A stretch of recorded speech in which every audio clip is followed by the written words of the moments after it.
সূরা আত-তাওবা। এ সূরার শুরুতে বিসমিল্লাহ পড়া নিষেধ।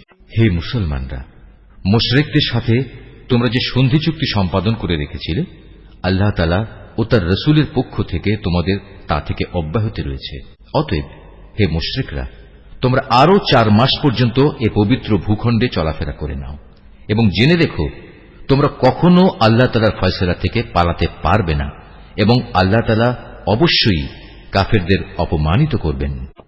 আজ মহান হজের এদিনে দুনিয়ার মানুষের প্রতি আল্লাহ তাআলা ও তার রাসূলের ঘোষণা এই যে আল্লাহ তাআলা মুশরিকদের সাথে চুক্তির বাধ্যবাধকতা থেকে মুক্ত এবং মুক্ত তার রাসূলও।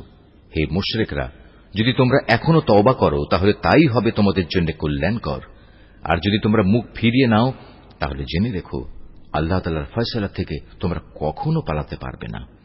হে নবী, এরপরও যারা কুফরি করেছে তাদের তুমি এক কঠোর আযাবের সুসংবাদ দাও। তবে সেসব মুশরিকের কথা আলাদা যাদের সাথে তোমরা চুক্তি করেছ। তারা চুক্তি রক্ষার ব্যাপারে এতটুকুও ত্রুটি করেনি, না তারা কখনো তোমাদের বিরুদ্ধে অন্য কাউকে সাহায্য করেছে। তাদের চুক্তি তাদের মেয়াদ শেষ হওয়া পর্যন্ত অবশ্যই তোমরা মেনে চলবে। আসলেই যারা আল্লাহ তাআলাকে ভয় করে তাদের অবশ্যই তিনি ভালোবাসেন। অতঃপর যখন এ নিষিদ্ধ 4 মাস অতিবাহিত হয়ে যাবে, তখন মুশরিকদের যেখানে পাবে সেখানেই তোমরা হত্যা করবে, তাদের বন্দী করবে, তাদের অবরোধ করবে এবং তাদের ধরার জন্য তোমরা প্রতিটি ঘাঁটিতে ওঁত পেতে বসে থাকবে। তবে এর পরেও তারা যদি তওবা করে, দ্বীনের পথে ফিরে আসে এবং নামাজ প্রতিষ্ঠা করে, যাকাত আদায় করে, তাহলে তোমরা তাদের পথ ছেড়ে দাও। অবশ্যই আল্লাহ তাআলা ক্ষমাশীল ও বড় দয়াময়।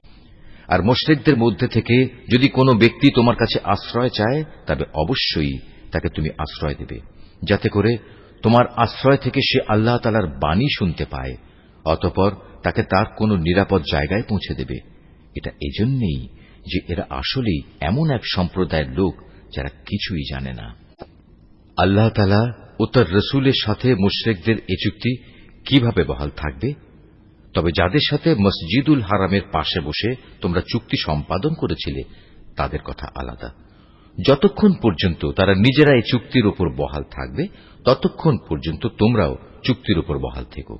অবশ্যই আল্লাহ তাআলা চুক্তি ও ওয়াদার ব্যাপারে সাবধানী ব্যক্তিদের ভালোবাসেন। কিভাবে তোমরা তাদের বিশ্বাস করবে?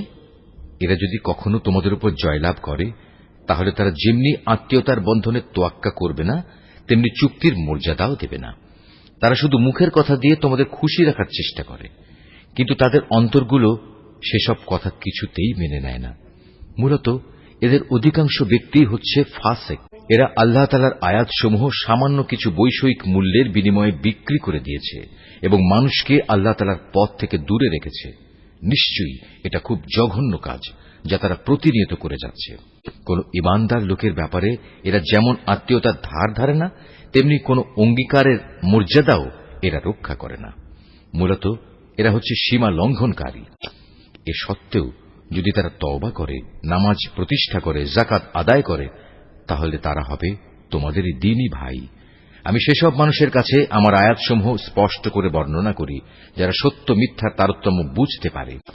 তারা যদি তাদের প্রতিশ্রুতি দেওয়ার পরও তাদের সম্পাদিত চুক্তি ভঙ্গ করে এবং ক্রমাগত তোমাদের দ্বীন সম্পর্কে বিদ্রূপ করতে থাকে, তাহলে তোমরা কাফের সর্দারদের বিরুদ্ধে যুদ্ধ ঘোষণা করো, কেননা তাদের জন্য তখন আর কোন চুক্তি বহাল নেই। এর ফলে আশা করা যায় তারা তাদের মন্দ কাজগুলো থেকে বিরত থাকবে। তোমরা কি এমন একটি দলের বিরুদ্ধে যুদ্ধ করবে না যারা বারবার নিজেদের অঙ্গীকার ভঙ্গ করেছে, যারা আল্লাহ তাআলার রাসূলকে স্বদেশ থেকে বের করার সংকল্প করেছে এবং তারাই তো প্রথম তোমাদের উপর হামলা শুরু করেছে? তোমরা কি সত্যি তাদের ভয় করো? অথচ যদি তোমরা মোমেন হও, তাহলে তোমাদের আল্লাহ তাআলাকে সবচেয়ে বেশি ভয় করা উচিত। তোমরা তাদের সাথে লড়াই করো। আল্লাহ তাআলা আসলে তোমাদের হাত দিয়েই ওদের শাস্তি দেবেন এবং তিনি এভাবেই তাদের অপমানিত করবেন। তাদের উপর বিজয় দিয়ে তিনি তোমাদের সাহায্য করবেন এবং এভাবে তিনি মুমিন সম্প্রদায়ের মনকেও প্রশান্ত করে দেবেন।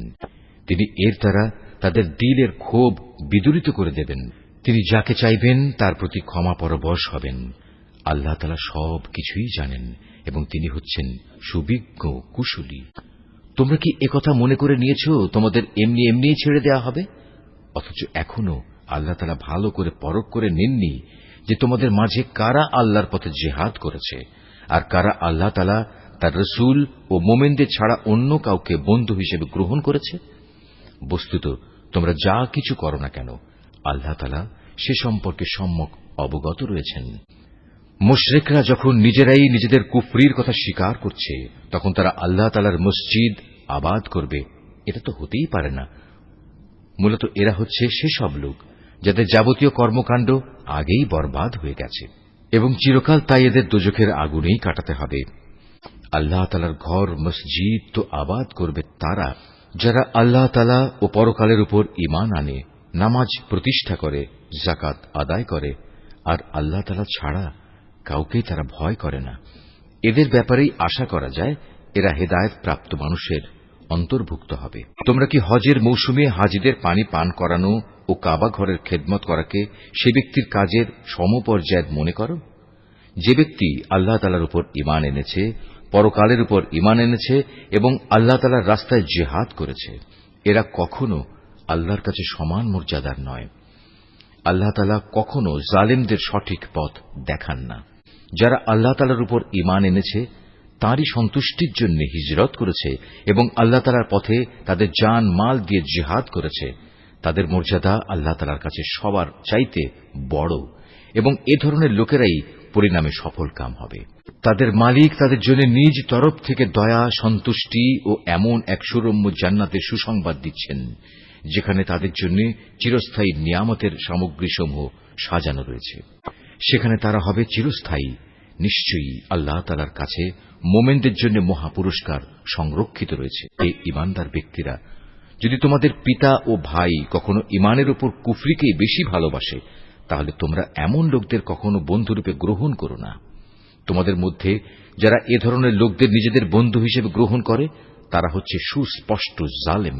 হে নবী, বলো, যদি তোমাদের পিতা, তোমাদের ভাই, তোমাদের পরিবার পরিজন ও তোমাদের অর্জিত ধন সম্পদ এবং ব্যবসা বাণিজ্য যা অচল হয়ে যাবে বলে তোমরা ভয় করো, তোমাদের বাড়িঘর সমূহ যা তোমরা একান্তভাবে কামনা করো, এগুলো যদি তোমরা আল্লাহ তাআলা, তার রাসূল ও তার পথে জিহাদ করার চাইতে বেশি ভালোবাসো, তাহলে তোমরা আল্লাহ তাআলার পক্ষ থেকে তার আযাবের ঘোষণা আসা পর্যন্ত অপেক্ষা করো। জেনে রেখো, আল্লাহ তাআলা কখনো ফাসিক সম্প্রদায়কে হেদায়েত করেন না। আল্লাহ তাআলা তো বহু জায়গায় তোমাদের সাহায্য করেছেন। বিশেষ করে হুনাইনের দিনে যে সাহায্য করেছেন তা স্মরণ করো। সেদিন যখন তোমাদের সংখ্যাধিক্য তোমাদের উৎফুল্ল করে দিয়েছিল, অথচ সংখ্যার এই বিপুলতা তোমাদের সেদিন কোনোই কাজে আসেনি। জমিন তার বিশালতা সত্ত্বেও তোমাদের উপর সংকুচিত হয়ে পড়েছিল। অতঃপর তোমরা একসময় ময়দান ছেড়ে পৃষ্ঠ প্রদর্শন করে পালিয়েও গেলে। অতঃপর আল্লাহ তাআলা তার রাসূল ও ময়দানে অটল হয়ে থাকা মুমিনদের উপর তাঁর প্রশান্তি নাজিল করলেন। ময়দানে তিনি এমন এক লস্কর বাহিনী পাঠালেন যাদের সেদিন তোমরা দেখতে পাওনি, এবং তাদের দিয়ে তিনি কাফেরদের এক চরম শাস্তি দিলেন যারা আল্লাহকে অস্বীকার করে। এ হচ্ছে তাদের যথাযথ পাওনা। এর পরেও আল্লাহ তাআলা যাকে ইচ্ছা তাকে ক্ষমা করে দেন। আল্লাহ তাআলা ক্ষমাশীল ও পরম দয়ালু।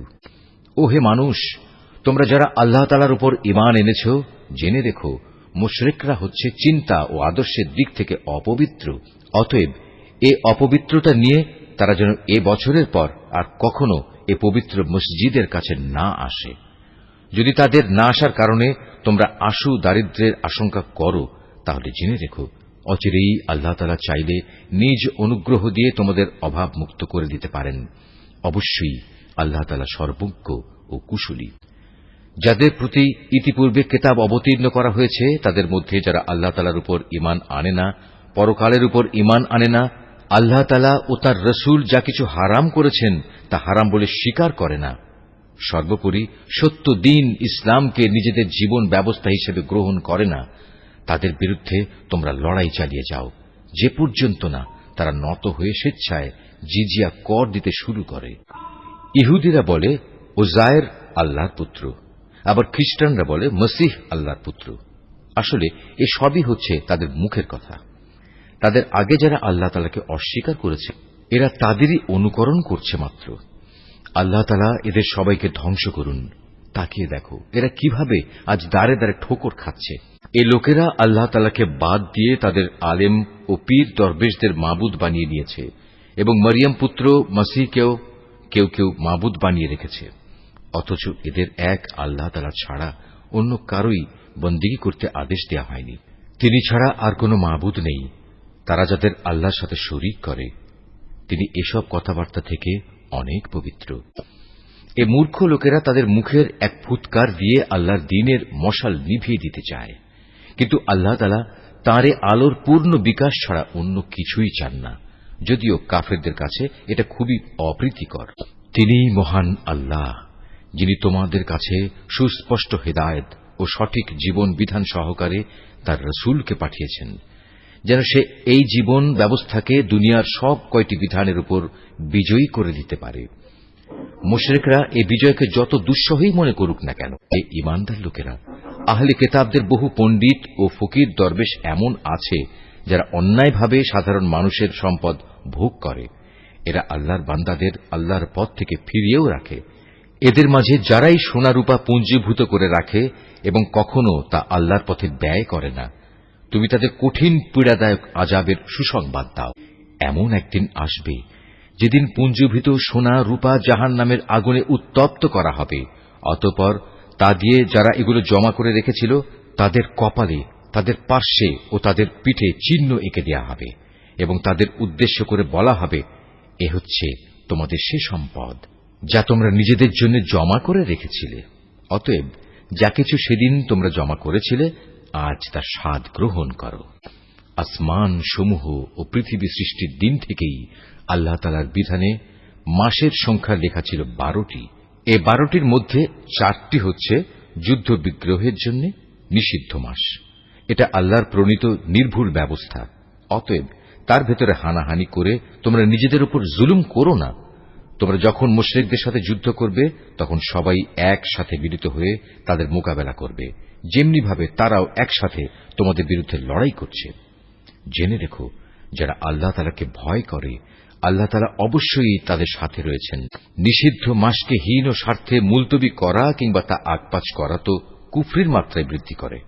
এর ফলে কাফেরদের আরো বেশি গুমরাহিতে নিমজ্জিত করে দেয়া হয়। এই লোকেরা এক বছর কোন মাসকে নিজেদের প্রয়োজনে হালাল করে নেয়, আবার পরবর্তী কোন বছরে সে মাসকে তারা হারাম বানিয়ে নেয়, যেন এভাবে আল্লাহ তাআলা যে মাসগুলো হারাম করেছেন তার সংখ্যাও পূরণ হয়ে যায়। আবার আল্লাহ তাআলা যা হারাম করেছেন তাও মাঝে মাঝে হালাল হয়ে যায়। বস্তুত তাদের অন্যায় কাজগুলো এভাবেই তাদের কাছে শোভনীয় করে দেয়া হয়েছে। আর আল্লাহ তাআলা কখনো কাফের সম্প্রদায়কে সঠিক পথের দিশা দেন না। হে মানুষ, তোমরা যারা আল্লাহ তাআলার উপর ঈমান এনেছ, এ কি হলো তোমাদের? যখন তোমাদের আল্লাহ তাআলার পথে কোনো অভিযানে বের হতে বলা হয় তখন তোমরা জমিন আঁকড়ে ধরো। তোমরা কি আখিরাতের সমৃদ্ধির তুলনায় এ দুনিয়ার জীবন কি বেশি ভালোবাসো? অথচ পরকালের মানদণ্ডে দুনিয়ার জীবনের এ ভোগের উপকরণ নিতান্তই কম। তোমরা যদি কোনো অভিযানে বের না হও তাহলে এ অবাধ্যতার জন্য তিনি তোমাদের কঠিন শাস্তি দেবেন এবং তোমাদের অন্য এক জাতি দ্বারা বদল করে দেবেন। তোমরা কিন্তু তার কোনোই অনিষ্ট সাধন করতে পারবে না, কারণ তিনি সব কিছুর উপর ক্ষমতাবান। হে মুমিনরা, তোমরা যদি তাকে এ কাজে সাহায্য না করো তাহলে আল্লাহ তাআলাই তাকে সাহায্য করবেন।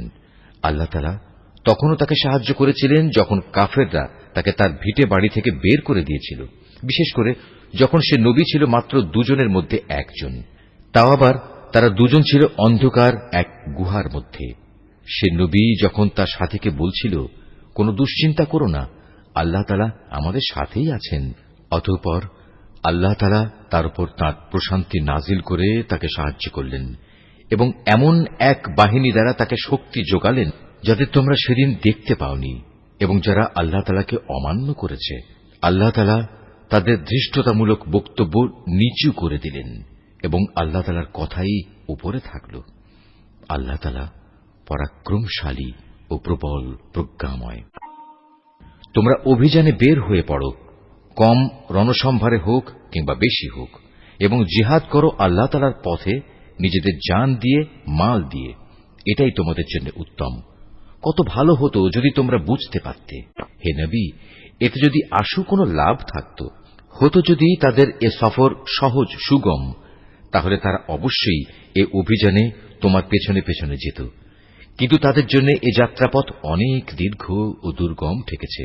তারা সত্তরই আল্লাহর নামে তোমার কাছে কসম করে বলবে, আমরা যদি সক্ষম হতাম তাহলে অবশ্যই তোমার সাথে অভিযানে বের হতাম। মিথ্যা অজুহাতে তারা নিজেরাই নিজেদের ধ্বংস করছে। আল্লাহ তাআলা জানেন এরা হচ্ছে মিথ্যাবাদী। হে নবী, আল্লাহ তাআলা তোমাকে মাফ করুন। ঈমানের দাবিতে কারা সত্যবাদী আর কারা মিথ্যাবাদী এ বিষয়টা তোমার কাছে স্পষ্ট হওয়ার আগে কেন তুমি তাদের যুদ্ধে যাওয়া থেকে অব্যাহতি দিলে? যারা আল্লাহ তাআলা ও পরকালের উপর ঈমান এনেছে, তারা নিজেদের মাল ও জীবন দিয়ে আল্লাহর পথে জিহাদে অবতীর্ণ না হওয়ার জন্য তোমার কাছ থেকে অব্যাহতি চাইতে আসবে না। আল্লাহ তাআলা অবশ্যই সেসব লোককে জানেন যারা তাকে ভয় করে। যুদ্ধে না যাওয়ার জন্য তোমার কাছে অব্যাহতি চাইতে তো আসবে তারা যারা আল্লাহ তাআলা ও পরকালের উপর কোন রকম ঈমান রাখে না।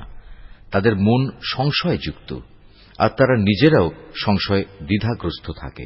যদি সত্যি এরা তোমার সাথে বের হতে চাইত, তাহলে তারা সেজন্য কিছু না কিছু প্রস্তুতি তো নিত, কিন্তু এদের যাত্রা করাটা আল্লাহ তাআলার মনোপুত হয়নি, তাই তিনি তাদের এ থেকে বিরত রাখলেন।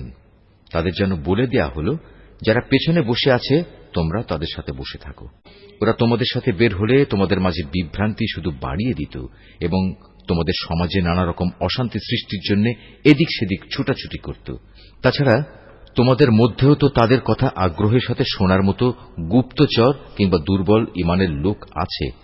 আল্লাহ তাআলা এসব জালেমদের অবস্থা সম্পর্কে সম্যক অবগত রয়েছেন। এরা এর আগেও তোমাদের মাঝে বিশৃঙ্খলা সৃষ্টি করতে চেয়েছিল এবং তোমার পরিকল্পনাগুলো পাল্টে দেয়া চক্রান্ত করেছিল।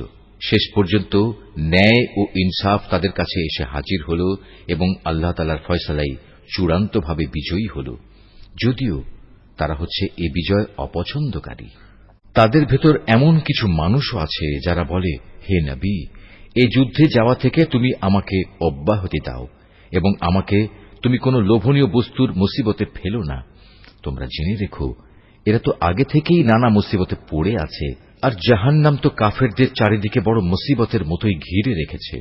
তোমাকে যদি কখনো কোনো কল্যাণ স্পর্শ করে তাহলে এতে তাদের দুঃখ হয়, আবার তোমার কোনো বিপদ ঘটলে তারা বলে, হ্যাঁ, আমরা এটা জানতাম, তাই আমরা আগেই ভিন্ন পথ অবলম্বন করে নিয়েছিলাম।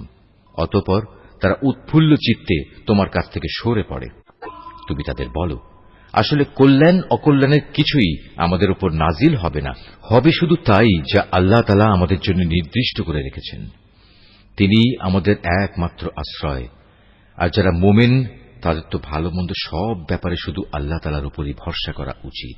আমাদের ব্যাপারে তোমরা কি বিজয় ও শাহাদাত এ দুটো কল্যাণের যে কোনো একটির অপেক্ষা করছ?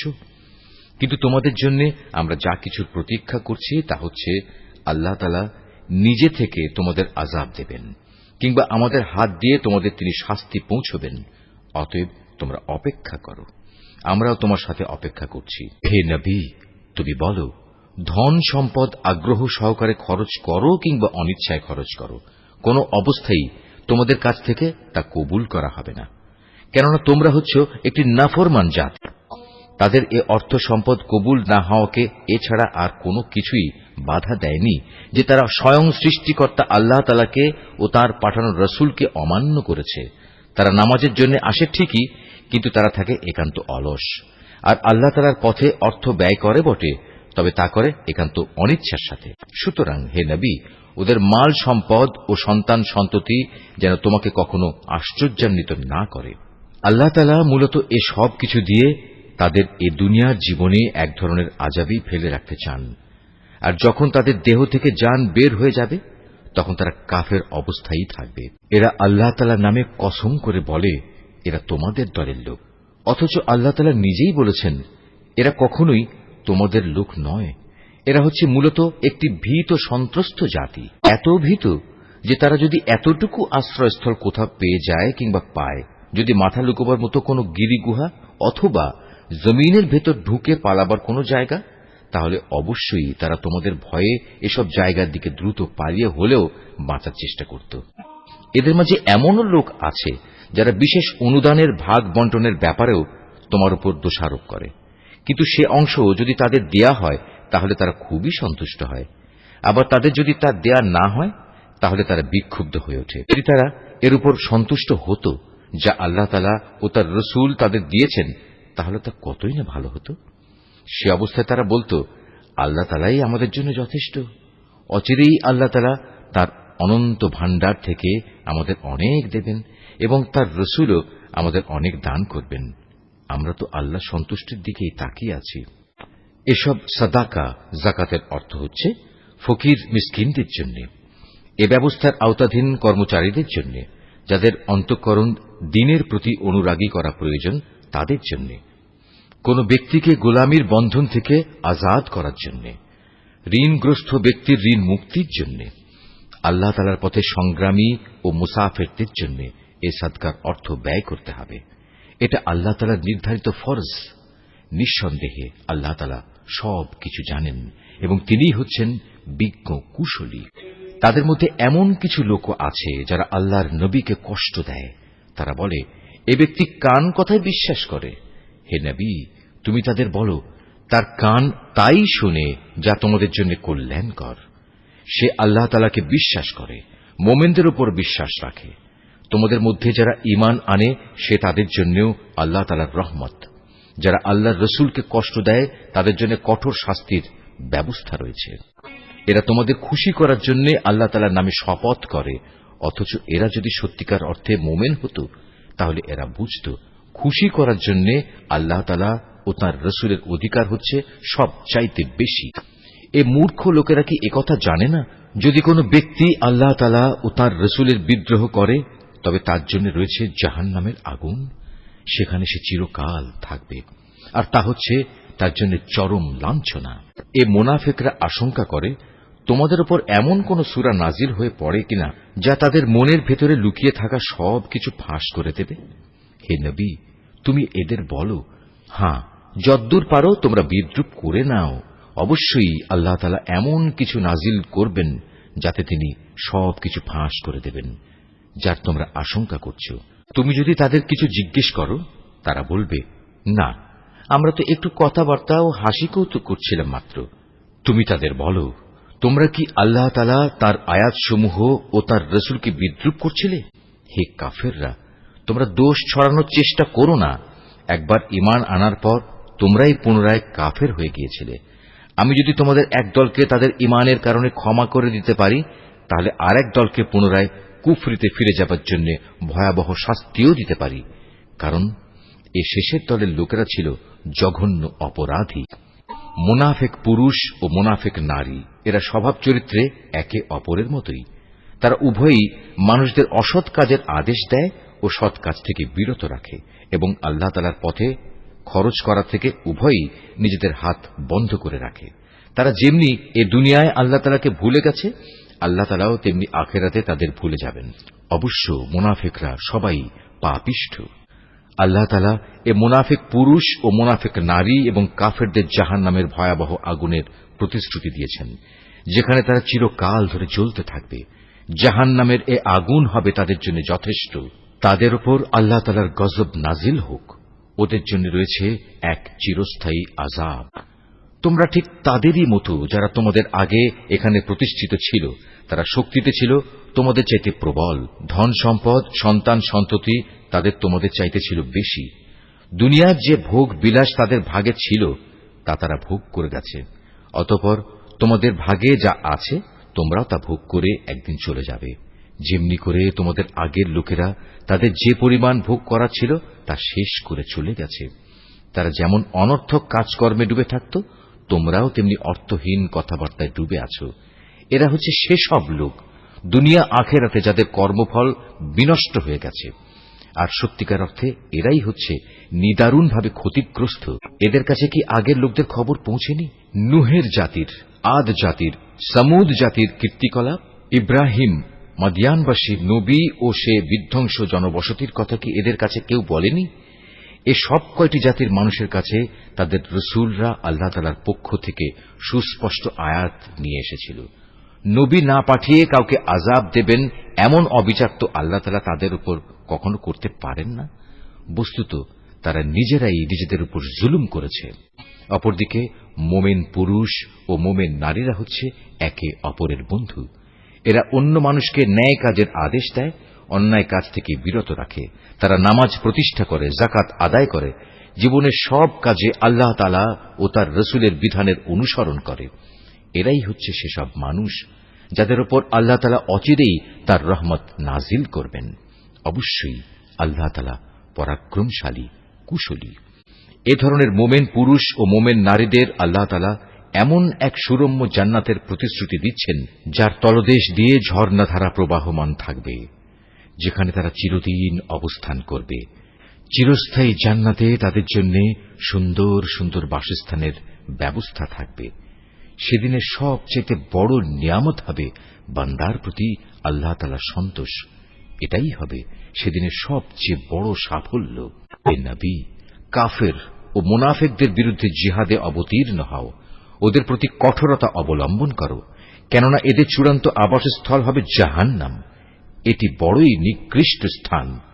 এরা আল্লাহর নামে কসম করে বলে, কুফরি শব্দ এরা বলেনি।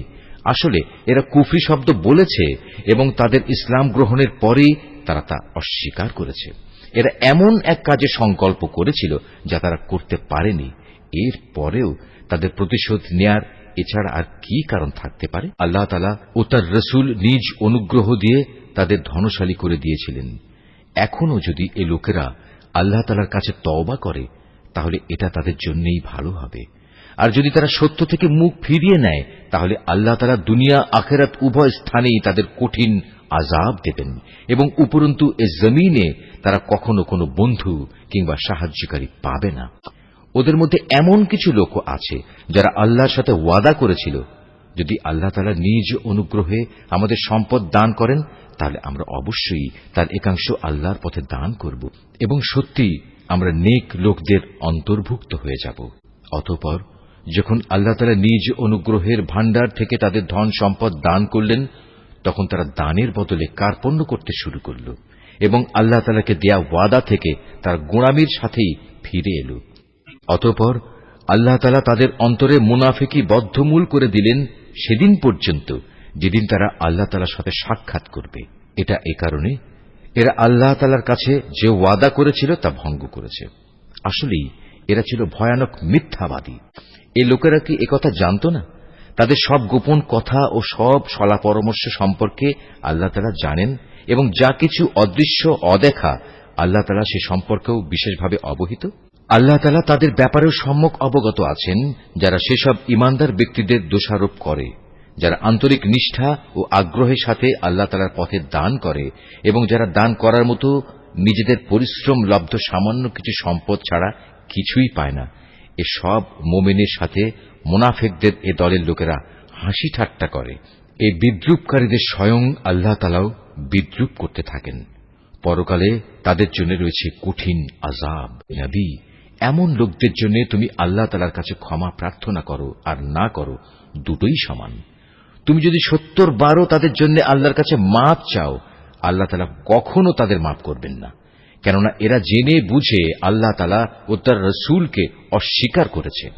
আসলে আল্লাহ তাআলা কখনো নাফরমান লোকদের হেদায়েত করেন না। যারা তাবুকের যুদ্ধে না গিয়ে পেছনে পড়ে থাকল, তারা এভাবে রসুলের ইচ্ছার বিরুদ্ধে নিজেদের ঘরে বসে থাকতে পেরে খুব খুশি হয়ে গেল। মূলত তারা তাদের জান মাল দিয়ে আল্লাহর পথে জিহাদ করাটা পছন্দ করল না, বরং বলল, এ ভীষণ গরমে তোমরা বাইরে যেও না। হে নবী, তুমি তাদের বলো, জাহান্নামের আগুন তো এর চাইতেও বেশি গরম। কত ভালো হতো এ লোকগুলো যদি একথাটা বুঝতে পারত। অতএব এ দুনিয়ায় তাদের কম হাসা উচিত, অন্যথায় কিয়ামতের দিন তাদের বেশি কাঁদতে হবে। তারা যা গুনাহ এখানে অর্জন করেছে তাই হবে তাদের সেদিনের যথার্থ বিনিময়। যদি আল্লাহ তাআলা এ অভিযানের পর তোমাকে এদের কোন একটি দলের কাছে ফেরত নিয়ে আসেন এবং তারা যদি তোমার কাছে পুনরায় কোন যুদ্ধে যাবার অনুমতি চায়, তাহলে তুমি বলো, না, কখনো তোমরা আমার সাথে আর কোন অভিযানে বের হবে না। তোমরা আমার সাথী হয়ে আর কখনো শত্রুর সাথে লড়বে না, কেননা তোমরা আগের বার যুদ্ধের বদলে পেছনে বসে থাকা পছন্দ করেছিলে। আর যাও, যারা পেছনে পড়ে আছে তাদের সাথে তোমরাও গিয়ে বসে থাকো। ওদের মধ্যে কোন লোকের মৃত্যু হলে তুমি কখনো তার জানাজায় নামাজ পড়ো না, কখনো তার কবরের পাশে তুমি দাঁড়িও না, কেননা এই ব্যক্তিরা আল্লাহ তাআলা ও তার রাসূলের সাথে কুফরি করেছে। এরা নাফরমান অবস্থায় মরেছে। ওদের ধন সম্পদ ও সন্তান সন্ততি যেন তোমাদের কখনো বিমুগ্ধ করতে না পারে। মূলত আল্লাহ তাআলা এই সব কিছু দিয়ে তাদের দুনিয়ার জীবনে নানা ধরনের শাস্তি দিতে চান এবং তাদের প্রাণবায়ু একদিন এমন এক অবস্থায় বের হবে যখন তারা পুরোপুরি কাফের থাকবে। যখনই এমন ধরনের কোন সূরা নাজিল হয় যাতে বলা হয় তোমরা আল্লাহর উপর ঈমান আনো এবং তার রাসূলের সাথে মিলে কাফেরদের বিরুদ্ধে জিহাদ করো, তখনই তাদের বিত্তশালী ব্যক্তিরা তোমার কাছে এসে যুদ্ধে না যাওয়ার জন্য অব্যাহতি চায় এবং তারা বলে, হে নবী, আমাদের রেহাই দাও, যারা ঘরে বসে আছে তাদের সাথে আমাদেরও বসে থাকতে দাও। তারা মূলত ঘরে বসে থাকা লোকদের সাথে অবস্থান করাই পছন্দ করে নিয়েছে। তাদের অন্তরে মোহর মেরে দেয়া হয়েছে, ফলে তারা কিছুই বুঝতে পারে না। কিন্তু আল্লাহর রাসূল এবং যারা তাঁর সাথে আল্লাহ তাআলার উপর ঈমান এনেছে তারা সবাই নিজেদের জান মাল দিয়ে আল্লাহর পথে জিহাদ করেছে। অতএব এদের জন্যই যাবতীয় কল্যাণ নির্দিষ্ট হয়ে আছে, আর সত্যিকার অর্থে এরাই হচ্ছে সফল কাম। এর বিনিময়ে আল্লাহ তাআলা এদের জন্য এমন এক সুরম্য জান্নাত প্রস্তুত করে রেখেছেন যার পাদদেশে ঝর্ণাধারা প্রবাহমান, সেখানে তারা চিরকাল থাকবে। বস্তুত এ হচ্ছে সর্বোত্তম সাফল্য। ওজরকামী কিছু সংখ্যক আরব বেদুইনও তোমার কাছে এসে হাজির হয়েছে, যেন তাদেরও এ যুদ্ধে যাওয়া থেকে অব্যাহতি দেয়া হয়। এভাবে সে লোকগুলোও ঘরে বসে থাকল যারা আল্লাহ তাআলা ও তার রাসূলের কাছে ঈমানের মিথ্যা দাবি করেছিল। এদের মধ্যে যারা আল্লাহ ও তার রাসূলকে অমান্য করে ঘরে বসে থেকেছে, অচিরেই তারা মর্মান্তিক আযাবে নিমজ্জিত হবে। যারা দুর্বল তারা যদি এ যুদ্ধে শরীক না হয়ে থাকে তাদের উপর কোনো দোষ নেই। দোষ নেই তাদেরও যারা অসুস্থ কিংবা যারা যুদ্ধে খরচ করার মতো কোনো সম্বল পায়নি। অবশ্য এরা যদি আল্লাহ তাআলার নিষ্ঠাবান বান্দা হয় তাহলেই তারা এ অব্যাহতির আওতায় পড়বে। সৎ কর্মশীল মানুষদের বিরুদ্ধেও কোনো অভিযোগের কারণ নেই। আল্লাহ তাআলা একান্ত ক্ষমাশীল ও পরম দয়ালু। তাদের ব্যাপারেও কোনো অভিযোগ নেই যারা যুদ্ধ শুরুর প্রাক্কালে তোমার কাছে যাত্রার বাহন সরবরাহ করার জন্য এসেছিল এবং তুমি তাদের বলেছিলে, তোমাদের জন্য আমি এমন কিছু পাচ্ছি না যার উপর আমি তোমাদের আরোহণ করাতে পারি। অতএব তারা ফিরে গেল।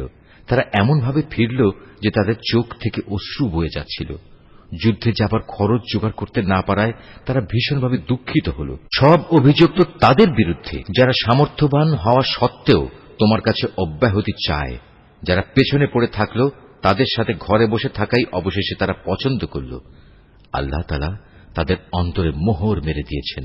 এ কারণেই তারা তা জানতে পারছে না কোনটা তাদের জন্য ভালো। যুদ্ধ শেষে তোমরা যখন তাদের কাছে ফিরে আসবে তখন এরা তোমাদের কাছে ওজর পেশ করবে। তুমি তাদের বলো, আজ তোমরা কোন রকম ওজর আপত্তি পেশ করো না, আমরা আর কখনো তোমাদের বিশ্বাস করব না। আল্লাহ তাআলা ইতিমধ্যেই তোমাদের অন্তরের সব কথা আমাদের বলে দিয়েছেন। এখন থেকে আল্লাহ তাআলা ও তাঁর রাসূলই তোমাদের কার্যকলাপ দেখবেন। অতঃপর তোমাদের সে মহান সত্তার কাছেই ফিরে যেতে হবে, যিনি যেমন জানেন তোমাদের গোপন করে রাখা সবকিছু, তেমনি জানেন প্রকাশ্য বিষয়সমূহ। অতঃপর তিনি সে আলোকে তোমাদের বলে দেবেন দুনিয়ার জীবনে তোমরা কি কাজ করছিলে। যখন তোমরা তাদের কাছে ফিরে আসবে তখন এরা আল্লাহ তাআলার নামে কসম করে তোমাকে বলবে তুমি যেন তাদের ব্যাপারটা উপেক্ষা করো। আসলেই তোমরা ওদের উপেক্ষা করো, কেননা ওরা হচ্ছে চিন্তা ও আদর্শের দিক থেকে নাপাক। তাদের ঠিকানা হচ্ছে জাহান্নাম। দুনিয়ার জীবনে তারা যা কিছু করে এসেছে এটা হচ্ছে তার যথার্থ বিনিময়। এরা তোমাদের কাছে এজন্যই কসম করে যেন তোমরা সব কথা ভুলে আবার তাদের উপর সন্তুষ্ট হয়ে যাও। কিন্তু তোমরা যদি শতবারও তাদের উপর সন্তুষ্ট হও, আল্লাহ তাআলা কখনো এ ফাসেক সম্প্রদায়ের উপর সন্তুষ্ট হবেন না। বেদুইন আরব লোকগুলো কুফর ও মুনাফিকের ব্যাপারে অত্যন্ত কঠোর প্রকৃতির।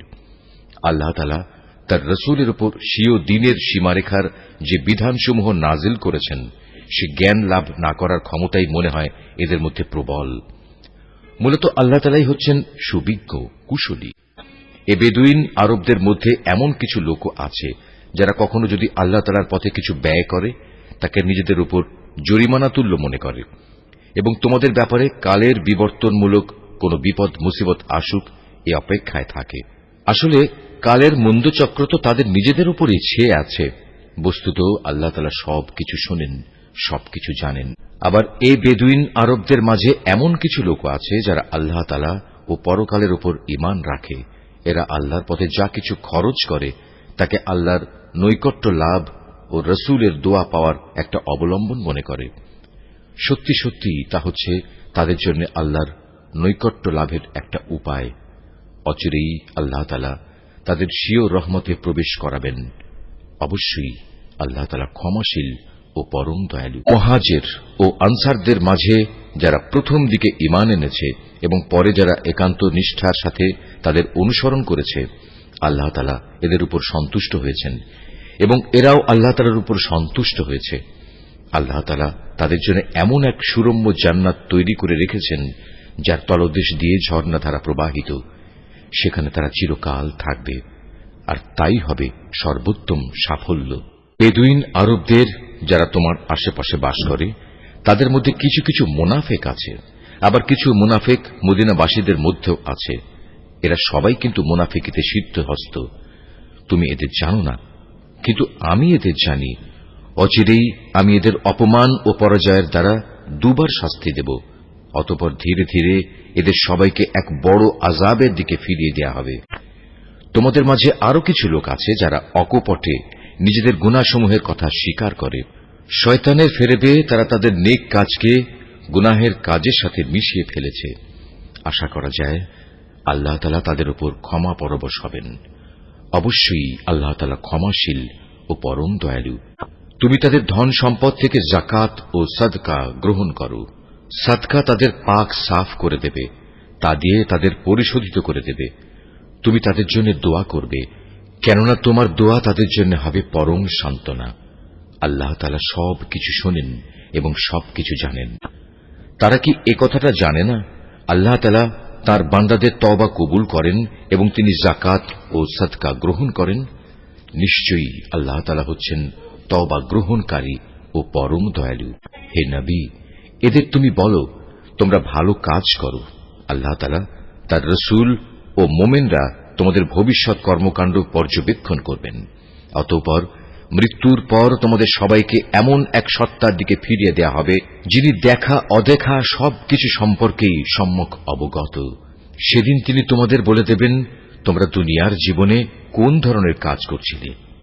তোমাদের মাঝে আরো একটি দল রয়েছে যাদের ব্যাপারে এখনো আল্লাহ তাআলার সিদ্ধান্তের আশা করা হচ্ছে। আল্লাহ তাআলা তাদের হয় শাস্তি দেবেন, না হয় তিনি তাদের তওবা কবুল করবেন। বস্তুত আল্লাহ তাআলা হচ্ছেন সুবিজ্ঞ, কুশলী। মুনাফিকদের মধ্যে এমন লোক আছে যারা তোমাদের ক্ষতি সাধন করার জন্য মসজিদে জেরার বানিয়েছে। এর একমাত্র উদ্দেশ্য হচ্ছে আল্লাহ তাআলার বিরোধিতা করা, মুসলমানদের মধ্যে অনৈক্য সৃষ্টি করা। সর্বোপরি আগে যেসব লোক আল্লাহ তাআলা ও তার নবীর বিরুদ্ধে যুদ্ধ করেছে তাদের জন্য গোপন ঘাঁটি সরবরাহ করা। এরা তোমাদের কাছে শক্ত কসম খেয়ে বলবে, আমরা সৎ উদ্দেশ্য ছাড়া অন্য কোনো কারণেই এটা করিনি। আল্লাহ তাআলা নিজে সাক্ষ্য দিচ্ছেন, এরা হচ্ছে মিথ্যাবাদী। তুমি ইবাদতের উদ্দেশ্যে কখনো সেখানে দাঁড়াবে না। তোমার তো দাঁড়ানো উচিত সেখানে যে মসজিদ প্রথম দিন থেকেই আল্লাহর ভয়ের উপর প্রতিষ্ঠিত হয়েছে। সেখানে এমন কিছু মানুষ আছে যারা ঈমান ও আমলের ক্ষেত্রে নিজেরা সব সময় পাক পবিত্র হওয়া পছন্দ করে, আর আল্লাহ তাআলাও এই পাক সাফ লোকদেরই ভালোবাসেন। যে ব্যক্তি তার ঘরের ভিত্তি স্থাপন করেছে আল্লাহর ভয় ও আল্লাহর সন্তুষ্টির উপর, সে ব্যক্তি উত্তম, না যে ব্যক্তি তার ঘরের ভিত্তি দাঁড় করিয়েছে পতন উন্মুখ একটি গর্তের কিনারায় এবং যা তাকে সহ অচিরেই জাহান্নামের অতল আগুনের খাদে গিয়ে পড়বে। আল্লাহ তাআলা কখনো জালেম সম্প্রদায়কে হেদায়েত দেন না। ওরা যা বানিয়েছে তা হামেশাই তাদের অন্তরে একটি সন্দেহের বীজ হয়ে আটকে থাকবে, যে পর্যন্ত না ওদের অন্তরসমূহ ছিন্ন বিচ্ছিন্ন হয়ে যাবে, ততদিন পর্যন্ত তা অব্যাহত থাকবে। আল্লাহ তাআলা সর্বজ্ঞ ও প্রবল প্রজ্ঞাময়। অবশ্যই আল্লাহ তাআলা মুমিনদের কাছ থেকে জান্নাতের বিনিময়ে তাদের জান ও তাদের মাল খরিদ করে নিয়েছেন। এরা আল্লাহর পথে জিহাদ করে, অতঃপর এ জিহাদে কখনো কাফেরদের তারা হত্যা করে, কখনো আবার শত্রুর হাতে তারা নিজেরা নিহত হয়। মুমিনদের সাথে এ খাঁটি ওয়াদা এর আগে তাওরাত এবং ইঞ্জিলও করা হয়েছিল, আর এখন তা এ কোরআনে করা হচ্ছে। এই ওয়াদা পালন করা আল্লাহ তাআলার নিজস্ব দায়িত্ব, আর আল্লাহর চাইতে কে বেশি ওয়াদা পূরণ করতে পারে? অতএব হে মোমেনরা, তোমরা তার সাথে যে কেনাবেচার কাজটি সম্পন্ন করলে তাতে আনন্দ প্রকাশ করো, এবং এটি হচ্ছে এক মহা সাফল্য। যারা আল্লাহর দরবারে তওবা করে, নিষ্ঠার সাথে তার ইবাদত করে, তার প্রশংসা করে, তার জন্য রোজা রাখে, তার জন্য রুকু সাজদা করে, যারা অন্যদের ভালো কাজের আদেশ দেয় এবং মন্দ কাজ থেকে বিরত রাখে, সর্বোপরি যারা জীবনের সকল পর্যায়ে আল্লাহ তাআলার নির্ধারিত হালাল হারামের সীমা রক্ষা করে চলে, হে নবী, তুমি এ ধরনের সব মোমেনদের জান্নাতের সুসংবাদ দাও। নবী ও তার ঈমানদার সাথীদের জন্য এটা মানায় না যে তারা মুশরিকদের জন্য কখনো মাগফিরাতের দোয়া করবে, এমনকি যদি তারা তাদের ঘনিষ্ঠ আত্মীয় হয়, যখন এটি পরিষ্কার হয়ে গেছে যে তারা আসলেই জাহান্নামের অধিবাসী। ইব্রাহিমের স্বীয় পিতার জন্য মাগফিরাতের ব্যাপারটি একটি ওয়াদা প্রতিপালন ছাড়া আর কিছুই ছিল না, যা সে তার পিতার কাছে আগেই করে রেখেছিল। এ ব্যতিক্রমটা ছিল শুধু তার একার জন্যই, কিন্তু যখন একথা তার সামনে পরিষ্কার হয়ে গেল যে সে অবশ্যই আল্লাহর দুশমন, তখন সে তার সাথে সম্পর্ক ছিন্ন করে ফেলল। অবশ্যই ইব্রাহিম ছিল একজন কোমল হৃদয় ও সহানুভূতিশীল মানুষ। আল্লাহ তাআলা এমন নন যে কোন জাতিকে একবার হেদায়েত দানের পর তাদের পুনরায় গোমরাহ করে দেবেন, যতক্ষণ না তাদের সুস্পষ্টভাবে একথাটা জানিয়ে দেয়া হয় যে গোমরাহি থেকে বাঁচার জন্য কোন জিনিস থেকে সাবধান থাকতে হবে। অবশ্যই আল্লাহ তাআলা সব বিষয়ে জ্ঞান রাখেন। আকাশমণ্ডলী ও পৃথিবীর সার্বভৌম ক্ষমতা একমাত্র আল্লাহ তাআলার হাতেই। তিনিই জীবন দেন, তিনিই মৃত্যু ঘটান। আল্লাহ তাআলা ছাড়া তোমাদের কোনো অভিভাবক নেই, নেই কোনো সাহায্যকারীও। অবশ্যই আল্লাহ তাআলা তার নবীর উপর অনুগ্রহ করেছেন মুহাজিরদের উপর, আনসারদের উপর, যারা একান্ত কঠিন সময়ে তার অনুগমন করেছিল, তাদের সবার উপর। এমনকি যখন তাদের একটি ছোট্ট দলের চিন্তা একটু বাঁকা পথে ঝুঁকে পড়ার উপক্রম হয়ে পড়েছিল, অতঃপর আল্লাহ তাআলা এদের সবার উপর দয়া করলেন। নিশ্চয়ই তিনি ছিলেন তাদের প্রতি দয়ালু ও অনুগ্রহশীল। সে তিন ব্যক্তির ওপরও আল্লাহ তাআলা দয়া করলেন, যাদের ব্যাপারে সিদ্ধান্ত মুলতবি করে রাখা হয়েছিল। তাদের অবস্থা এমন এক পর্যায়ে এসে পৌঁছল যে জমিন তার বিশালতা সত্ত্বেও তাদের উপর সংকুচিত হয়ে গেল। এমনকি তাদের নিজেদের জীবন নিজেদের কাছে দুর্বিষহ হয়ে পড়ল। তারা একথা উপলব্ধি করতে সক্ষম হল যে আসলেই আল্লাহ তাআলা ছাড়া তাদের আর কোনো জায়গা নেই যেখানে কোনো আশ্রয় পাওয়া যাবে। অতঃপর আল্লাহ তাআলা তাদের উপর অনুগ্রহ করলেন যেন তারা তওবা করে পুনরায় তাঁর কাছে ফিরে আসতে পারে। অবশ্যই আল্লাহ তাআলা ক্ষমাশীল ও পরম দয়ালু। হে ঈমানদার ব্যক্তিরা, তোমরা আল্লাহ তাআলাকে ভয় করো এবং হামেশা সত্যবাদীদের সাথে থাকো। মদিনার মূল অধিবাসী ও তাদের আশেপাশের বেদুইন আরবদের জন্য এটা সঙ্গত ছিল না যে তারা রসূলের সহগামী না হয়ে পেছনে থেকে যাবে এবং তার জীবন থেকে নিজেদের জীবনকে বেশি প্রিয় মনে করবে। আসলে এটা এজন্যে আল্লাহ তাআলার পথে তারা যে তৃষ্ণা, ক্লান্তি ও ক্ষুধায় কষ্ট পাবে তা তাদের নেক আমলের মধ্যেই শামিল হবে। তাছাড়া এমন কোন স্থানে তারা যাবে যেখানে যাওয়ায় কাফেরদের তাদের উপর ক্রোধ আসবে এবং শত্রুদের কাছ থেকেও মোকাবেলার সময় তারা কিছু সম্পদ লাভ করবে। মূলত এর প্রতিটি কাজের বদলে তাদের জন্য নেক আমল লেখা হবে। নিশ্চয়ই আল্লাহ তাআলা নেক লোকদের কাজের প্রতিফল বিনষ্ট করবেন না।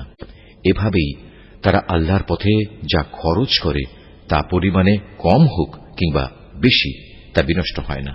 এবং যদি তারা আল্লাহর উদ্দেশ্যে কোনো প্রান্তর অতিক্রম করে চলে, তাও তাদের জন্য লিপিবদ্ধ হবে, যাতে করে তারা দুনিয়ায় যা কিছু করে এসেছে, আখিরাতে আল্লাহ তাআলা তার চাইতে উত্তম পুরস্কার তাদের দিতে পারেন। মোমেনদের কখনো কোনো অভিযানে সবার একত্রে বের হওয়া ঠিক নয়। তারা এমন কেন করল না যে তাদের প্রত্যেক দল থেকে কিছু কিছু লোক বের হতো এবং দ্বীন সম্পর্কে জ্ঞানানুশীলন করত। অতঃপর যখন তারা অভিযান শেষে নিজ জাতির কাছে ফিরে আসত, তখন তাদের জাতিকে তারা আযাবের ভয় দেখাত। আশা করা যায় এতে তারা সতর্ক হয়ে চলবে। হে ঈমানদার লোকেরা, কাফেরদের মধ্যে যারা তোমাদের সীমান্তের কাছাকাছি রয়েছে তাদের বিরুদ্ধে জিহাদ করো। এমনভাবে জিহাদ করবে যেন তারা তোমাদের মধ্যে কঠোরতা দেখতে পায়। জেনে রেখো, আল্লাহ তাআলা হামেশাই মুত্তাকি লোকদের সাথে রয়েছেন। যখন কোন নতুন সূরা নাজিল হয় তখন এদের কিছু লোক এসে বিদ্রূপের ভাষায় জিজ্ঞেস করে, এ সূরা তোমাদের কার কার ঈমান বৃদ্ধি করেছে? তোমরা বলো, হ্যাঁ, যারা সত্যিই আল্লাহর উপর ঈমান এনেছে এ সূরা অবশ্যই তাদের ঈমান বৃদ্ধি করেছে এবং এর ফলে তারা আনন্দিতও হয়েছে। আর যাদের অন্তরে ব্যাধি রয়েছে এ সূরা তাদের মধ্যে আগের জমে থাকা নাপাকির সাথে আরো কিছু নতুন নাপাকি যুক্ত করে তা বাড়িয়ে দিয়েছে এবং তারা এ নাপাক ও কাফের অবস্থায় মারা যাবে। তারা কি দেখতে পায় না প্রতি বছর তাদের কিভাবে বিভিন্ন পরীক্ষায় ফেলে একবার কিংবা দুবার বিপর্যস্ত করা হচ্ছে? এর পরেও তারা তওবা করে না এবং বিপর্যয় থেকে তারা কোনো শিক্ষাও গ্রহণ করে না। আর যখনই কোনো নতুন সূরা নাজিল হয় তখন তারা পরস্পর চোখ চাওয়াচাওয়ি করে এবং ইশারায় একে অপরকে জিজ্ঞাসা করে, কেউ কি তোমাদের দেখতে পাচ্ছে? অতঃপর তারা হেদায়েত থেকে ফিরে যায়। আর আল্লাহ তাআলা তাদের অন্তরকে এভাবেই সত্য থেকে ফিরিয়ে দিয়েছেন, কেননা এরা হচ্ছে এমন সম্প্রদায়ের লোক যারা কিছু অনুধাবন করে না। কে মানুষ, তোমাদের কাছে তোমাদেরই মধ্যে থেকে এক রসূল এসেছে, তোমাদের কোন রকম কষ্ট ভোগ তার কাছে দুঃসহ, সে তোমাদের একান্ত কল্যাণকামী। ঈমানদারদের প্রতি সে হচ্ছে স্নেহপরায়ণ ও পরম দয়ালু। এর পরেও যদি এরা এমন কল্যাণকামী একজন রসূলের কাছ থেকে মুখ ফিরিয়ে নেয় তাহলে তুমি তাদের খোলাখুলি বলে দাও, আল্লাহ তাআলাই আমার জন্য যথেষ্ট, তিনি ছাড়া আর কোনো মাবুদ নেই। সমস্যায় সংকটে আমি তাঁর উপরে ভরসা করি এবং তিনিই হচ্ছেন মহান আরশের একচ্ছত্র অধিপতি।